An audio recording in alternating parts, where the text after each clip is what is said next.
Welcome to Nai Subha's exciting world of stories.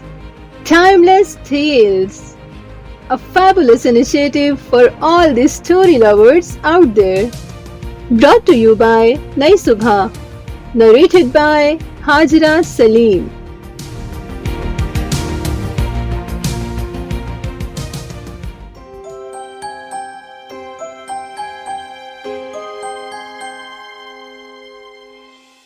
Urdu زبان میں مذکر اور مؤنث کا معاملہ اتنا اٹھب ہے کہ اس کا منطقی جواب نہیں دیا جا سکتا۔ میں کھانے پینے کی چیزوں کے بارے میں بات نہیں کر رہی کہ دہی ایک علاقے میں کھائی جاتی ہے اور دوسرے علاقے میں کھایا جاتا ہے، میں عام لفظوں کی بات کر رہی ہوں۔ اسی چیز کو شمول حق حقی صاحب نے انتہائی لطیف انداز میں اپنے ایک مضمون ایک لفظ درد میں بیان کیا ہے۔ وہ کہتے ہیں، میری چھوٹی سی بھتیجا تہمینہ نے ایک دن سوال کیا، چچا جان درد لڑکا ہوتا ہے یا لڑکی؟ میں نے کہا لڑکا۔ وہ بولی کیوں؟ میں نے کہا درد اٹھتی نہیں اٹھتا ہے، اور اچھا ہوتی نہیں اچھا ہوتا ہے۔ اس نے حجت کی کہ درد کو لڑکا کیوں کہتے ہیں؟ وہ شاید درد کو کہیں مؤنث بولتے ہوئے سن آئی تھی۔ میں نے کہا کیونکہ وہ شریر ہوتا ہے، تنگ کرتا ہے۔ لڑکیاں تو شرارت نہیں کرتی، وہ تو تکلیف نہیں پہنچاتی، آرام پہنچاتی ہیں، ہے نا؟ وہ بولی مگر تکلیف تو لڑکی ہے اور آرام لڑکا۔ اس پر میں ذرا چکرایا اور بات منوانے کے لیے کہا، بھائی بعض لڑکیاں بھی تو شریر ہوتی ہیں نا، تو بس تکلیف بھی ایسی ہی ایک شریر لڑکی ہے۔ اور دیکھو خوشی لڑکی ہے اور رنج لڑکا، اکثر اچھی اچھی چیزوں کو لڑکی ہی بنایا گیا ہے۔ اس پر وہ کچھ سوچ میں پڑ گئی اور پھر بولی، اچھا تو ان چیزوں کو لڑکا اور لڑکی کون بناتا ہے؟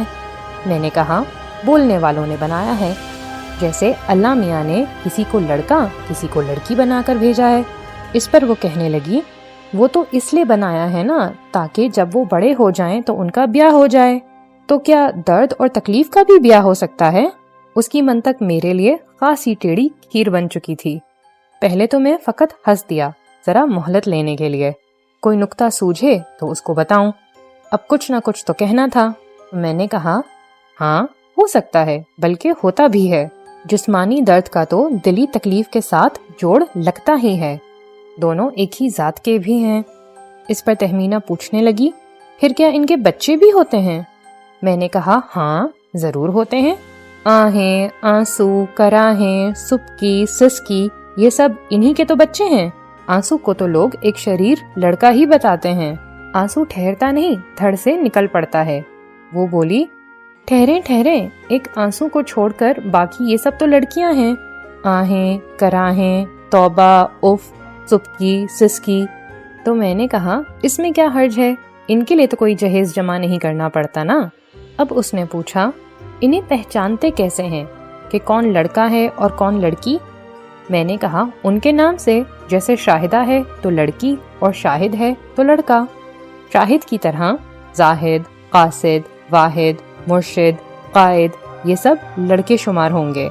یہ کہہ کر میں نے خود ہی اپنے آپ کو پھندے میں پھنسا لیا۔ وہ جھٹ سے بولی، اگر شاہدہ لڑکی ہے تو قاعدہ اور فائدہ لڑکے کیسے ہو سکتے ہیں؟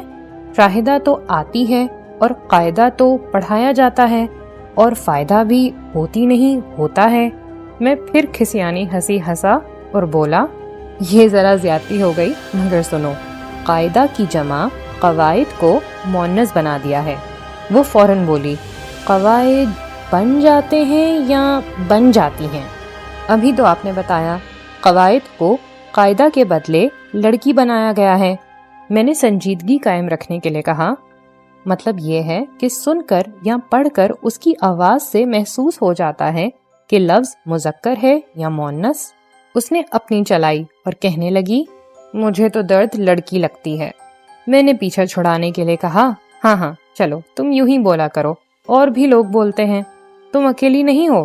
مگر یاد رکھو مذکر اور مؤنث کی کچھ واضح علامتیں بھی ہیں، مثلاً یہ پر ختم ہونے والے لفظ تم دیکھو گی کہ مؤنث ہوتے ہیں، اور الف پر ختم ہونے والے لفظ مذکر، جیسے امی ابا، دادا دادی،